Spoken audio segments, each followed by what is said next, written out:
ప్రపంచంలో ఉన్న 800 కోట్ల మందితో సహా కోటాను కోట్ల జీవరాశుల్లో ప్రతి జీవి కూడా మరణాన్ని అంగీకరించదు. మరణం అంటే భయం. మరణాన్ని తప్పించుకోవడానికి అది ఏదైనా చేయడానికి సిద్ధంగా ఉన్నాయి. అవునా? మరి మన వాళ్ళకి చదువుకునే పిల్లలకు కూడా చిన్నప్పటి నుంచి ఒక మనుషుల దగ్గరికి వస్తే ఎందుకు టెన్షన్ వస్తుంది? ఈ చదివింది గుర్తుంటుందో గుర్తుండదో అంటే టెన్షన్ పడుతున్నారు.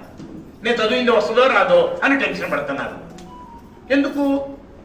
చదివింది గుర్తుండకపోయినా, చదివింది రాకపోయినా నాకు మార్కులు రావు. మార్కులు రాతే ఏమవుద్ది? డిగ్రీ రాదు. డిగ్రీ రాతే ఏమవుద్ది? ఉద్యోగం రాదు. ఉద్యోగం రాతే ఏమవుద్ది?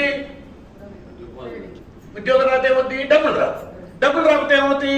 బతకలేము అని ఏమవుతుందో గుర్తుంటుందో నేను చదివింది వస్తుందో రాదో ఏమవుతుందో ఏమవుతుందని